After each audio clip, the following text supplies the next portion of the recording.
So here's another video to help you master your emotions. And let's talk about really the three things that we can do with our emotions.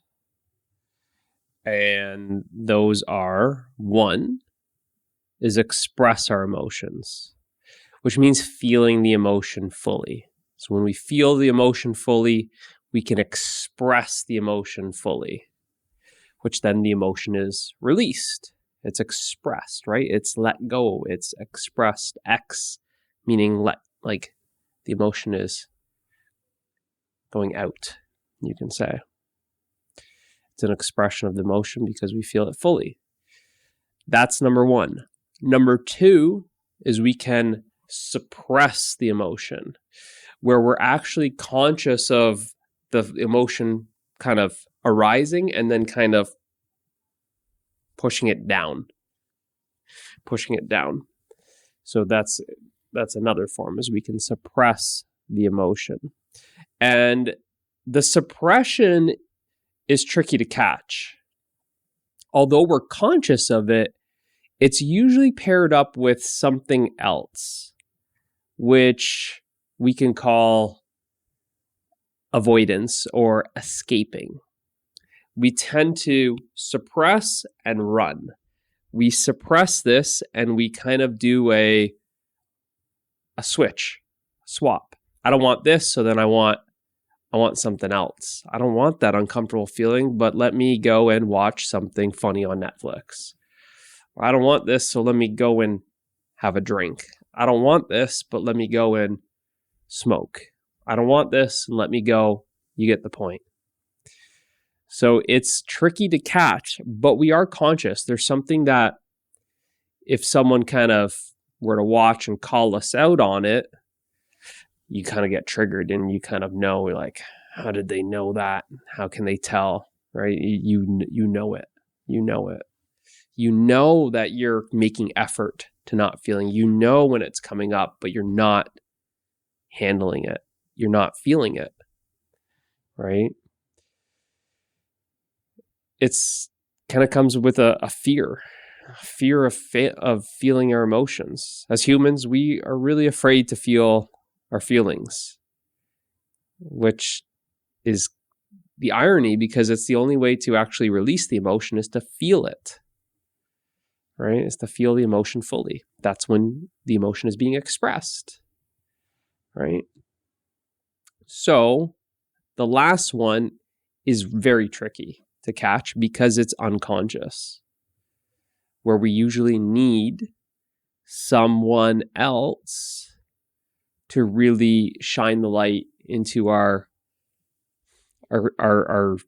subconscious, or we need practice of meditation to help the mind become still so that we can see deep down into the depths of our psyche to see a lot of the trauma that is buried at the bottom of the sea, you can say, of the ocean, right? It's kind of like that. That's how the mind is the more still it becomes, the more we can see clearly. Just like, let's say, the lake. So that we're able to see. So that can happen from meditation. And if we can't, if we're not into that, then that's when, working therapy tends to help uncover this stuff. Journaling starts to uncover this stuff.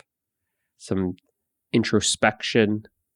But these are kind of advanced techniques, advanced practices. When you look at just the mass population, that they're not into it. They're not really able to look deep. They don't know what's there. There's actually a fear of finding what's there, right? Don't want to, open the door of the subconscious. You don't know what you're going to find. What's usually there is everything that's unhealed. It's unhealed because it's unseen, and it's unseen, so it's also not loved. But what we do is we have these wounds that are very much from the past generational trauma, past lives, generational childhood. And typically it's something that we're not ready for at that time. The maturity of the mind, the maturity of the ego just can't handle it. It would just destroy the mind kind of thing. So what we do is, after constant suppressing where that's conscious, then it becomes a very unconscious pattern where we suppress it, and now we don't even know. This is why I said it's tricky, very tricky. It's not even a good word for it. It's not on your radar. You're unaware of it. You're unaware that you're unaware of it. Right? And it's this wounding that we're just pushing down. And a lot of that effort we're putting so much effort of holding it down, but that effort is now unconscious. That effort is unconscious, but that's what's getting triggered when other people say things. That's that thing that's kind of in us that you go, oh, I'm hurt by what you said, right? They're pushing your buttons. When people say you're pushing my buttons, there's something in you, in the subconscious, that's unhealed. And these deeper wounds, there's other feelings that kind of are over top of it. Like, you might be aware that you've got some anger issues, but the anger issues are really defense mechanism to protect a lot of the hurt and the wounding that's buried in the subconscious that you're unaware of, right? Like I said, that's where meditation, the deeper you can go in meditation, the deeper you're diving down into the ocean to discover what's there. Or it's like, you can say, is in meditation that all that debris in the bottom just kind of floats to the top, to the surface to be seen, right? So that's why I said it's the most difficult of the three, because you're completely unconscious to it. And it's the unconscious that really just seems to control your life, and you're not even aware of how your life is being controlled by that. That's why it's beneficial to work with someone or to start meditating, so that you can make the subconscious, make what is unconscious conscious. And that's the whole spiritual journey, is becoming more and more conscious to enlightenment, which is full consciousness. Right? So at the start of the journey, we're very unaware, we're very unconscious to these things. Working with someone, meditating, doing both can really start allowing things to come to the surface to be seen for healing. So you become more complete, you become more whole.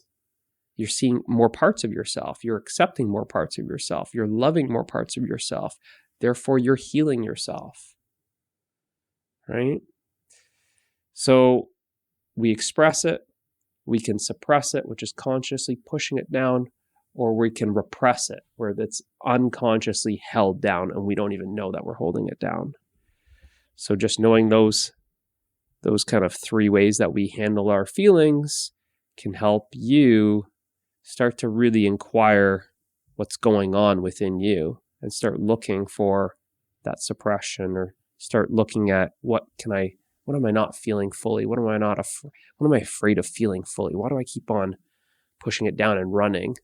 And makes you wonder that if you're not even aware, if you're only aware of just a fraction of the feelings that you're feeling, what else is there? What else is there? And if there's this kind of warning flag going off that says, I'm not really okay with my life being on autopilot, being run by unconscious patterns. I'd like to become aware of those unconscious patterns so that I can change those patterns, so that I don't need to be enslaved by those generational patterns that are being passed down, the childhood wounding that I am totally unaware of.